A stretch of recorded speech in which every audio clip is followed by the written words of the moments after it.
मधु की सगाई पक्की हो गई थी और 3 महीने बाद शादी का मुहूर्त निकला था। मधु के पिता सतीश चंद्र शादी के लिए तैयारियां शुरू कर चुके थे। अमोक बेटा, मैं पहले ही कह रहा हूँ शादी में सारे काम तुमने ही करने हैं। आखिर तुम मधु के बचपन के दोस्त हो तो इतना फर्ज तो तुम्हारा बनता ही है।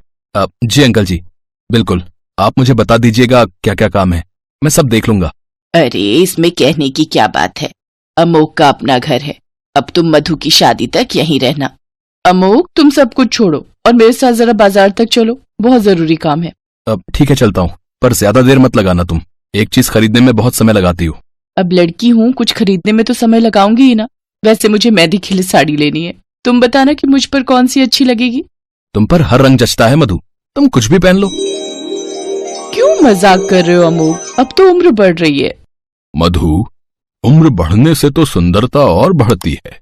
तुम मेरे लिए वैसी ही सुंदर हो जैसी पहले हुआ करती थी। क्या हुआ, तुम रोने क्यों लगी? कुछ नहीं, बस पापा की याद आ गई। आज उनको गए पूरे 17 साल हो गए। वो मनहूस दिन में कैसे भूल सकती हो जिस दिन पापा को हार्ट अटैक आया था और वो हम सबको छोड़कर इस दुनिया से चले गए। नहीं रामनारायण जी, ऐसा मत कीजिए, मैं इतनी जल्दी गाड़ी का इंतजाम कैसे करूंगा? आपने मुझसे जो जो कहा था मैंने सारा दहेज तैयार कर दिया। अब शादी को सिर्फ 2 दिन बचे हैं, इतनी जल्दी में मैं गाड़ी कैसे ले सकता हूं? पहले ही हेलो हेलो। क्या हुआ जी, तुम किस चिंता में पड़ गए? किसका फोन था? धीरे बोलो शारदा, मधु सुन लेगी। लड़के वालों का फोन है, वो बोल रहे हैं कि हम नई गाड़ी देंगे तभी वो इस घर से डोली लेकर जाएंगे, नहीं तो वो ये शादी तोड़ देंगे। देखता हूं, कोई इंतजाम तो करना ही होगा। ये तो गलत बात है, उन्होंने एंड मौके पर इतनी बड़ी डिमांड रख दी, कैसे करोगे तुम ये सब? चिंता मत करो शारदा, मैं कुछ देखता हूं। मधु की शादी के लिए उसके ससुराल वालों ने गाड़ी की डिमांड कर दी। इसी चिंता को लेकर उसके पिता इधर उधर उधार मांगने गए, पर शादी के दिन तक गाड़ी का इंतजाम नहीं हो पाया। और ऐसा मत कहो रामनारायण जी, मेरी बेटी की डोली अगर आज नहीं उठी तो मैं कहीं मुंह दिखाने के काबिल नहीं रहूंगा। ऐसा ना कहो, मुझे कुछ दिन की मोहलत दे दो, मैं गाड़ी का इंतजाम कर लूंगा। ऐसा है, हमने पहले ही कह दिया था कि हमें शादी के बाद डोली नई गाड़ी में ही लेकर जानी है, पर आपने हमारी ये मांग पूरी नहीं की, इसलिए हम ये शादी तोड़ रहे हैं। और चल बेटा, खड़ा हो जा। नहीं नहीं रामनारायण जी, मुझ पर रहम करो, मुझे थोड़े समय की मोहलत दे दो। पापा, आप इनके सामने क्यों हाथ फैला रहे हो? अगर ये अपने बेटे की शादी मुझसे नहीं करना चाहते तो ना करें। देख, यही संस्कार दिए अपनी लड़की को, अभी हमारे आगे बोल रही है, न जाने शादी के बाद क्या रंग दिखाएगी। चल बेटा, अब यहाँ 1 मिनट भी रुकना ठीक नहीं। लड़के वाले बारात वापस ले जाते हैं, तभी सतीश चंद्र को हार्ट अटैक आ गया। उन्हें अस्पताल ले जाया गया, पर सतीश चंद्र की डेथ हो गई और घर की सारी जिम्मेदारी बड़ी बेटी मधु पर आ गई। मधु के भाई बहन अभी छोटे थे, वो स्कूल में पढ़ते थे, इसलिए मधु ने उन पर ध्यान देना शुरू किया और नौकरी करने लगी। वक्त बीता, पता ही नहीं चला कब जिंदगी 17 साल आगे बढ़ गई। आज मधु की छोटी बहन सारिका की भी शादी को 2 साल हो चुके हैं और भाई रवि का भी अपना परिवार है, इसलिए मधु की माँ उसे कहती रहती है कि बहुत हुआ, अपने ससुराल जा बेटी। देखा, मुझे पता था तू फिर अपने पापा को याद करके रोने लगेगी। वही आंटी जी, इसको मैं यही समझा रहा हूँ। आंटी जी, ये कुछ दिवाली के उपहार लाया था, आप प्लीज मना मत कीजिएगा।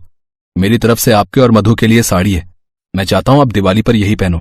अच्छा, मैं चलता हूँ मधु, कोई काम हो तो मुझे कॉल कर लेना, और कल ऑफिस जाते हुए मैं तुम्हें पिक कर लूंगा। अमोक चला जाता है, तभी मधु की माँ उससे बोली, मधु तू जानती है ना अमोक तुझे कितना प्यार करता है, वो आज तक सिर्फ तेरी हाँ का इंतजार कर रहा है। देख वो हमारा कितना ख्याल रखता है। देर मत कर बेटी, पहले ही बहुत देर हो चुकी है। मधु सोच में पड़ जाती है। उसकी माँ दोनों भाई बहनों से ये बात करती है और दोनों भाई बहन मधु को समझाते हैं। दीदी, आपने हमारे लिए बहुत कुछ किया है, अब हम आपके लिए कुछ करना चाहते हैं, हम आपकी धूमधाम से शादी करवाएंगे। हाँ दीदी, अब आप मना मत करना, अब आपको भी अपनी खुशियां बटोरने का हक है। अपनी नई जिंदगी अमोक जीजू के साथ शुरू करो। देखो मैंने तो उन्हें पहले ही जीजू मान लिया। चलो भैया, अब मिलकर दीदी की शादी की तैयारी करेंगे। माँ, मैं दीदी को अपने हाथों से सजाऊंगी। आप लोगों को लगता है कि अमोक अब मुझसे शादी करेगा? तभी अमोक आ जाता है। क्यों नहीं करूंगा मधु, मेरे लिए तुम क्या हो ये मुझे बताने की जरूरत नहीं, ये तो तुम्हारा दिल जानता है। मुझसे शादी करोगी मधु? अमोक की बात सुनकर मधु की आंखों में खुशी के आंसू आ जाते हैं और वो अमोक के गले लग जाती है और धूमधाम से मधु के भाई बहन और माँ उसकी शादी अमोक के साथ करते हैं। मधु सबसे विदा लेकर अपनी ससुराल आ जाती है। बस उसे इस बात की कमी थी कि उसके पिता आज उसके साथ नहीं थे, पर वो जानती थी कि उनका आशीर्वाद उसके साथ हमेशा रहेगा। साधना की विदाई का वक्त हो रहा था, पर अचानक से साधना की बातें सुनकर सभी के रोंगटे खड़े हो गए। ये तू कैसी बातें कर रही है साधना? तू विदा नहीं होगी? तेरी शादी हुई है दीपक के साथ, सब लोग क्या कहेंगे? माँ, अगले 6 महीने तक की तो बात है, उसके बाद तो मैं चली जाऊंगी। पर तुम मेरे साथ जाना क्यों नहीं चाहती हो? आखिर बात क्या है साधना? हम दोनों एक दूसरे से प्यार करते हैं। अगर तुम्हें मेरे साथ जाना ही नहीं था तो तुमने मुझसे शादी ही क्यों की? दीपक बेटा, हो सकता है शादी के बाद ससुराल के नाम से घबरा रही हो। कुछ दिन मायके में रहने देते हैं, थोड़ा मन ठीक हो जाएगा तो हम आकर ले जाएंगे। साधना बहू, जब तुम्हारा मन करे तुम मुझे बोल देना, मैं दीपक को तुम्हें लेने भेज दूंगी। दीपक अपने माता पिता के साथ घर वापस लौट आता है। सुशीला, तुमने आखिर बहू को समझाया क्यों नहीं? बस तुम तो आते से ही शुरू हो गए। अब मुझे एक बात बताओ, ये शादी दीपक ने अपनी मर्जी से की है। अब मैंने लड़की में घुसकर तो नहीं देखा था ना कि उसके मन में क्या चल रहा है। राम जाने वो किसी और को चाहती हो और जबरदस्ती उसने दीपक के साथ शादी कर ली हो। माँ, ऐसा नहीं है। साधना ऐसी लड़की नहीं है। वो मुझे बहुत प्यार करती है, पर इस वक्त वो ऐसा क्यों कर रही है, इस बात को तो मैं भी नहीं समझ पा रहा हूँ। और तू कभी समझ भी नहीं पाएगा, क्योंकि उस गरीब भिखारिन लड़की को मैं अपने घर की बहू कभी बनने ही नहीं दूंगी। अब देखना, मैं तेरी शादी अपनी करोड़पति दोस्त वसुंधरा की बेटी जिया से करवाऊंगी। अच्छा हुआ जब साधना कमरे में अकेली थी, उस वक्त सही मौका देखकर मैंने साधना को ससुराल न आने की बात कह दी। साधना बहू, मुझे तुमसे एक बहुत जरूरी बात कहनी है। मैं यही सोच रही थी कि किस तरह मैं तुमसे ये बात कहूँ। बहुत हिम्मत जुटाकर मैं तुम्हारे पास आई हूँ। अगर मैंने तुमसे ये बात अभी नहीं कही तो जिंदगी भर पछताना पड़ेगा। क्या हुआ माँ जी, आप बहुत परेशान दिखाई दे रहे हो?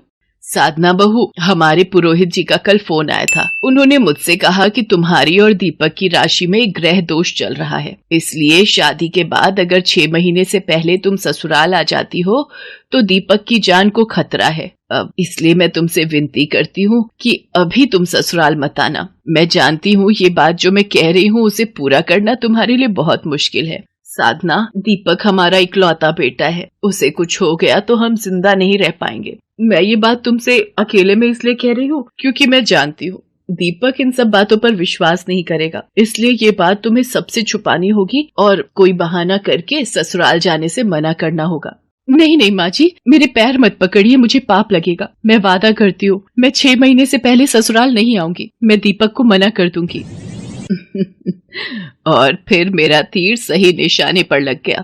अब मैं दीपक को उस लड़की के लिए इतना भड़का दूंगी कि वो खुद उसे छोड़ने के लिए मजबूर हो जाएगा।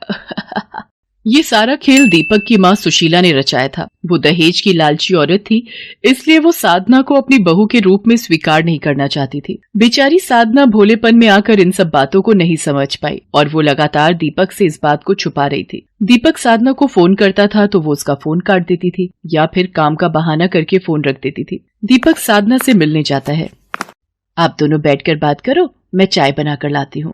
साधना, आखिर तुम्हें हुआ क्या है? हम दोनों तो एक दूसरे को बहुत प्यार करते हैं। ये हमारी लव मैरिज है। हम दोनों ने एक दूसरे की इच्छा जानकर ही इस शादी के लिए हाँ की थी। शादी के बाद तुमने अचानक साथ चलने से मना कर दिया। मैं तुम्हें फोन करता हूँ, तुम मेरा फोन काट देती हो या फिर कोई काम करने का बहाना कर देती हो। आखिर तुम मुझसे दूर क्यों जा रही हो? अगर तुम्हारे मन में कोई और था तो तुम मुझे शादी के लिए मना कर देती, मैं चुपचाप पीछे हट जाता।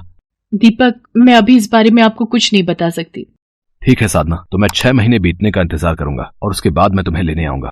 दीपक वापस चला जाता है। साधना की आंखें आंसुओं से भरी हुई थी, पर वो उन्हें छुपा लेती है। धीरे धीरे दिन बीतने लगते हैं। 6 महीने पूरे होने में थोड़ा ही वक्त बचा था। दीपक इस बात को लेकर बहुत खुश था। माँ, 6 महीना बीतने में बस 1 हफ्ता बाकी रह गया है। मैं सोच रहा था हम साधना और उसके परिवार वालों से बात कर लेते हैं, फिर हम अगले हफ्ते उसे ले आएंगे। अब मुझे इस खेल में आखिरी चाल चलनी होगी। मुझे पता है ये खेल मुझे कैसे जीतना है। मम्मी जी, आपने मुझे यहाँ रेस्टोरेंट में क्यों बुलाया? देखो बेटी, मेरी पुरोहित जी से बात हुई है। उन्होंने कहा है कि ग्रह दशा अभी 3 महीने और रहेगी, इसलिए तुम्हें 3 महीने का सब्र और करना होगा। मैं सचमुच बहुत शर्मिंदा हूँ, पर क्या करूँ? दीपक अगर मेरा बेटा है तो तुम्हारा सुहाग भी है। तुम उसके लिए जो ये त्याग कर रही हो, सचमुच मैं तुम्हारा जितना भी एहसान चुकाऊं वो कम होगा। माँ जी, आप चिंता मत कीजिए, मैं 3 महीने का सब्र और कर लूंगी और फिर मुझे तो सारी जिंदगी दीपक के साथ रहना है, तो फिर 3 महीने की तो बात है।